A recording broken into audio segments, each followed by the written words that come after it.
Hello बच्चों। तो Nita's English grammar classes में एक बार फिर से आप सभी का बहुत बहुत स्वागत है। तो बच्चों, हम एक्टिव पैसिव का चैप्टर हमने लास्ट क्लास में शुरू करा था, तो आज हम उसको कंटिन्यू करते हैं।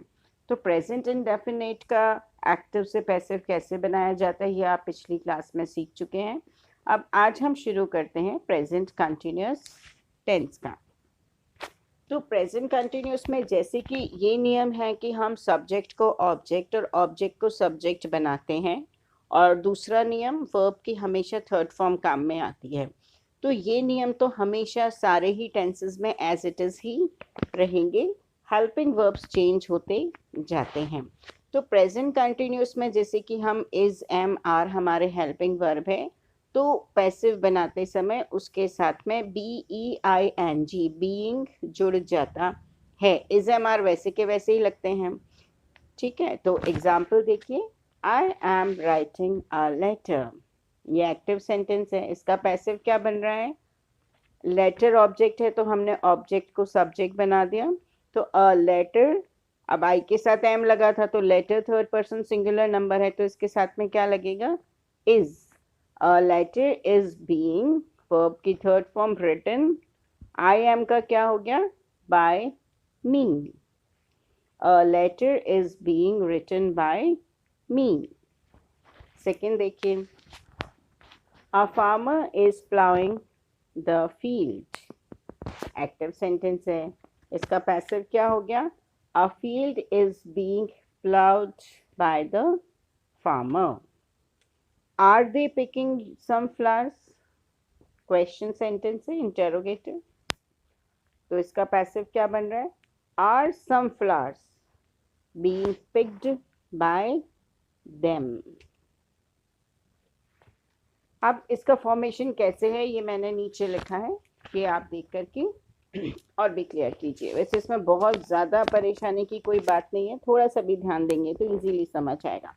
अब बच्चों नेक्स्ट लेते हैं हम प्रेजेंट परफेक्ट टेंस का पैसिव वॉइस कैसे बनाया जाता है। तो ये भी बहुत इजी है। अब सबसे पहली बात है कि इसके हेल्पिंग वर्ब है हैज़ और हैव। अब आपको पैसिव बनाते समय हैज़ और हैव के साथ में BEEN बीन जोड़ देना है। अब वर्ब की फॉर्म प्रेजेंट परफेक्ट टेंस में भी थर्ड ही लगती है और पैसिव में भी वर्ब की थर्ड फॉर्म ही होती है, तो वर्ब की फॉर्म एज इट इज ही रहेगी। देखिए first example, she has cooked food for the guest. She has cooked food for the guest.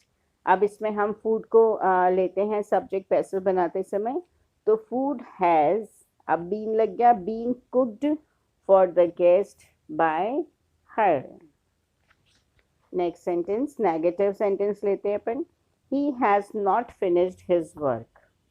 His work has not been finished by him.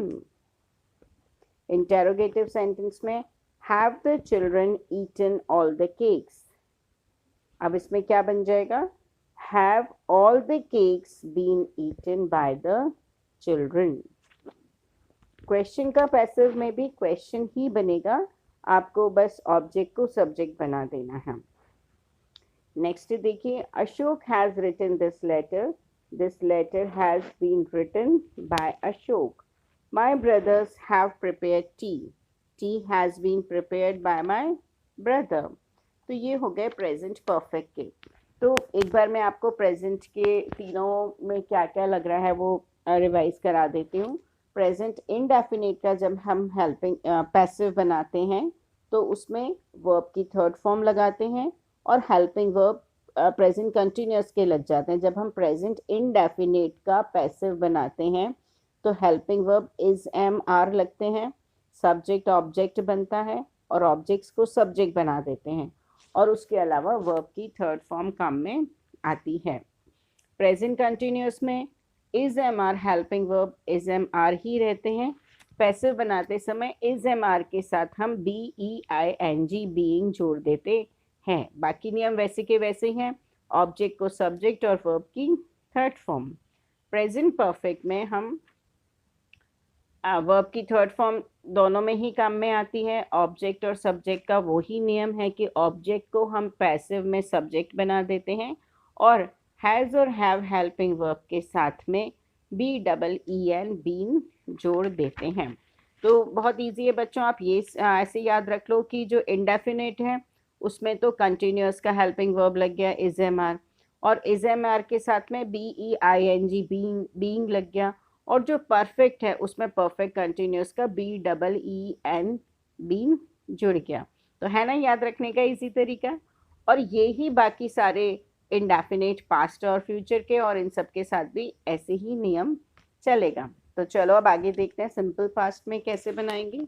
तो I saw a snake, ये sentence लिया अपन ने, तो इसका क्या बन जाएगा, स्नेक बन गया सब्जेक्ट, अ स्नेक कंटिन्यूअस का हेल्पिंग वर्ब वॉज लग गया, और वर्ब की third form, a snake was seen by me.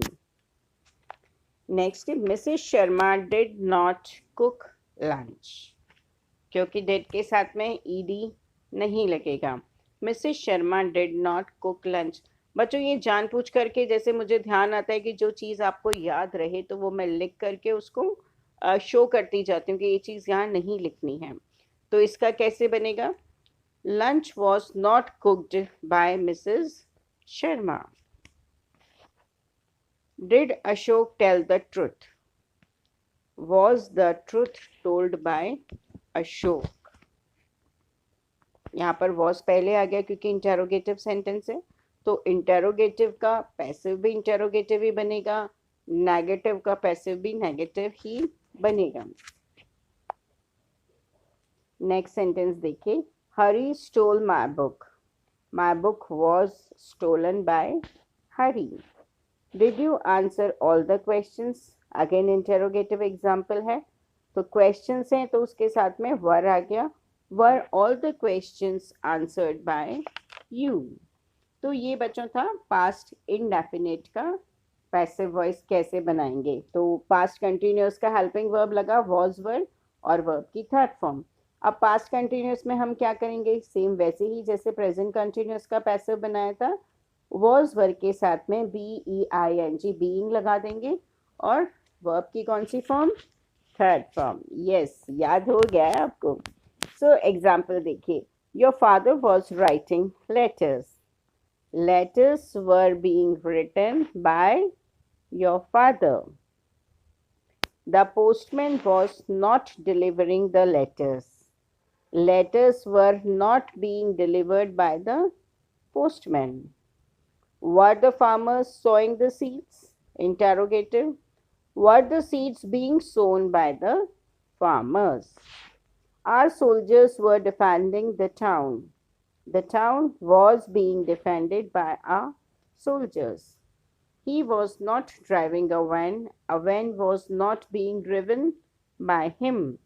Was he driving a van? Was a van being driven by him? तो ये सेंटेंसेस पास्ट कंटिन्यूअस के थे। अब हम लेते हैं पास्ट परफेक्ट टेंस। तो पास्ट परफेक्ट में जैसे अपन ने प्रेजेंट परफेक्ट समझा था, सेम वैसे ही है। वर्ब की third form as it is रहेगी, इसमें हैड हेल्पिंग वर्ब है तो उसके साथ में BEEN बीन जुड़ जाएगा। एग्जाम्पल देखिए, Renu had locked the gate before she went out. अब इसमें सब्जेक्ट क्या बन जाएगा, गेट बन जाएगा। The gate had been locked by Renu before she went out. The boys had eaten all the cakes before the party began. अब इसमें subject क्या बनेगा, ऑल द केक्स। तो all the cakes had been eaten by the boys before the party began. Had the farmers reaped the crops before the rains fell?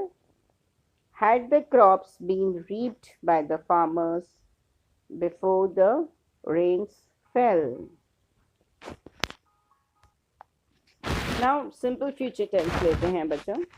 Simple future tense में भी जैसे present indefinite का था कि continuous के helping verbs लगेंगे, तो यहाँ पर विल और शेल के साथ में BE ऐड हो जाएगा। बाकी रूल्स एज इट इज ही रहते हैं, जैसे कि सब्जेक्ट को ऑब्जेक्ट को सब्जेक्ट और सब्जेक्ट को ऑब्जेक्ट बनाना, और वर्ब की थर्ड फॉर्म। तो we shall finish the whole work by 6 o'clock। तो द होल वर्क इसमें ऑब्जेक्ट है तो इसको सब्जेक्ट बनाएंगे। The whole work will be finished by us by 6 o'clock। He will never hurt you. You will never be hurt by him. Shall we help her? Will she be helped by us? Future perfect tense एक बार समझ आने के बाद बहुत easy सा है बच्चों. The chemist will have close the shop by 8 o'clock. The shop will have been. Perfect में हम क्या कर रहे हैं, हेल्पिंग वर्ब के साथ में बीन लगा दे रहे हैं. तो फ्यूचर परफेक्ट का हेल्पिंग वर्ब क्या है, विल हैव, तो उसके साथ में BEEN बीन लग गया. तो the shop will have been closed by the chemist by 8 o'clock. We shall have painted the whole house by 12 o'clock. The whole house will have been painted by us by 12 o'clock. अब कुछ sentences हैं बच्चों जिसमें going to लगा होता है, उनका passive कैसे बनाएंगे. तो देखिए, she is going to cook food. Food is going to be cooked by her. Object को हमने सब्जेक्ट बनाया, going to as it is, और उसके साथ में क्या लग गया है, be, going to be. The teacher was going to punish the student. The students were going to be punished by the teacher. Clear हुआ. Model sentences में she could help him. She could be helped by her. तो models के साथ में may है तो be लग जाएगा, will के साथ be ऐड हो जाएगा, should के साथ भी be और must के साथ भी be ऐड हो जाएगा. अब एक और एग्जाम्पल बताना चाहती हूँ यहाँ पर बच्चों आपको, जिसमें कभी कभी सेंटेंसेस में डबल ऑब्जेक्ट्स होते हैं. मतलब जो सब्जेक्ट आपका है सेंटेंस में वो तो आपको क्लियरली समझ आ ही जाता है, लेकिन ऑब्जेक्ट दो हो जाते हैं. तो अब आप सोचेंगे कि दो ऑब्जेक्ट हैं तो हम इसमें से कौन से ऑब्जेक्ट को सब्जेक्ट बनाए पैसिव बनाते समय. तो एग्जाम्पल देखिए कि my grandfather tells me stories at night. तो इसमें क्या हो गया, एक तो मी भी हो गया ऑब्जेक्ट और दूसरा स्टोरीज भी हो गया. तो हम इन दोनों ऑब्जेक्ट को लेकर के सब्जेक्ट बना करके पैसिव बना सकते हैं. दोनों ऑब्जेक्ट्स यूज़ करे जा सकते हैं, वो गलत नहीं होगा. तो इसका फर्स्ट एग्जांपल देखिए. तो फर्स्ट में अपन ने मी को लिया है, तो मी क्या हो जाएगा, आई एम टोल्ड स्टोरीज. क्योंकि ये प्रेजेंट इंडेफिनिट में है, टेल से, तो यहाँ पर एम कंटिन्यूस वाला हेल्पिंग वर्ब लग गया. I am told stories bye my grand mother at night. और यदि हम स्टोरीज को सब्जेक्ट बना लेते हैं तो stories were told me by my grandmother at night. Clear हुई ये चीज़. आप दोनों ऑब्जेक्ट्स में से किसी को भी लेकर के सब्जेक्ट बना करके सेंटेंस बना सकते हैं. एक और एग्जांपल देखिए, you should teach the man a lesson. अब एक ऑब्जेक्ट हो गया मैन और एक हो गया lesson. The man should be taught a lesson by you, या lesson should be taught to the man by you. तो यहाँ पर आपने ये भी देखा कि शुड के साथ बी ऐड हो गया है और दोनों ऑब्जेक्ट में से हम किसी को भी सब्जेक्ट बना करके पैसिव सेंटेंस बना सकते हैं हम. अब कभी कभी क्या हो जाता है बच्चों, कुछ कुछ सब्जेक्ट ऐसे होते हैं जो बहुत ज़्यादा इम्पोर्टेंट नहीं होते हैं, तो हम पैसिव बनाते समय उन्हें नहीं लगाएं, तभी भी वो सेंटेंस हमारा सही होता है, गलत नहीं होता है. जैसे एग्जाम्पल देखिए, people take green tea in the morning. तो green tea is taken in the morning by the people. अब बाय द पीपल आप लिखेंगे तो वो गलत नहीं है, ऐसा नहीं है कि आपको टीचर वो गलत कर देंगे, लेकिन मैंने यहाँ लिख करके उसको काट के आपको समझाया है कि हम इसे नहीं भी लिखेंगे, क्योंकि ये ऑब्जेक्ट और ये जो सब्जेक्ट है उतना इम्पोर्टेंट नहीं है. नेक्स्ट एग्जाम्पल देखिए, they insulted Mister Ram in the office. Mister Ram was insulted in the office by them. तो बाय देम की यहाँ पर ज़रूरत नहीं है. अब हु का क्या हो जाएगा, bye whom. Who will help you in the school? By whom you will be helped in the school. अब इम्पेरेटिव सेंटेंसेस में कौन कौन से सेंटेंसेस आ जाते हैं बच्चों, ऑर्डर रिक्वेस्ट वाले सेंटेंसेस जो होते हैं उन्हें हम इम्पेरेटिव सेंटेंस कहते हैं. तो देखिए, एक्टिव में है write an application to your class teacher. तो इसका पैसिव हम लेट से बनाते हैं, let an application be written to your class teacher. Let और उसके साथ में बी लगा है. Open the gate, let the gate be opened. अब यहाँ पर बाय बाय कुछ भी नहीं लगा है क्योंकि यहाँ पर अलग से कुछ भी है ही नहीं। ओपन द गेट, यहाँ पर सब्जेक्ट है और एक ऑब्जेक्ट, वर्ब है और ऑब्जेक्ट है, तो हमने ऑब्जेक्ट को सब्जेक्ट बनाया। Let the gate be opened. Do your work, let your work be done. Do not play football on the road, let football not be played on the road. अब इसी का एक दूसरा भी तरीका है, हम लेट लगा के तो बना ही रहे हैं, लेकिन please give me my bag, you are requested to give me my bag. Do yoga daily, अब you are advise to do yoga daily.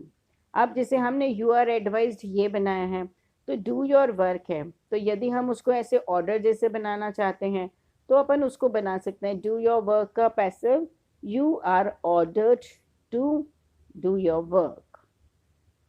Now next sentence देखिए, switch off the fan, you are ordered to switch off the fan. तो इस तरीके से बच्चों ये सभी तरह के सेंटेंसेस जो पैसिव बनाए जा सकते हैं मैंने इस वीडियो में कवर करे हैं। और आपको कोई भी कंफ्यूजन होता है तो आप बेझिझक मुझे मैसेज कीजिए, मैं ज़रूर आपके मैसेज का रिप्लाई करूँगी। और यदि आपको मुझसे कुछ समझना है तो आप मुझे अपना फ़ोन नंबर भी मैसेज कर सकते हैं, मैं आपको कॉल करके आपका कन्फ्यूजन ज़रूर क्लियर करूँगी। क्योंकि बच्चों पढ़ाई ही आप जानते हैं ना, वो चाबी है जो हमारे भविष्य का और हमारी सफलता का रास्ता खुलती है। तो बहुत सारी बातें ऐसी है बच्चों जो मैं आपसे करना चाहती हूँ, लेकिन यह वीडियो पहले ही बहुत लंबा हो गया है, तो हम किसी और वीडियो में और कुछ बातें करेंगे। अभी के लिए इतना ही काफ़ी है। और आपको क्या करना है वीडियो से सीखने के बाद में, like, share and subscribe. Thank you, good luck, God bless you बच्चों, जय हिंद।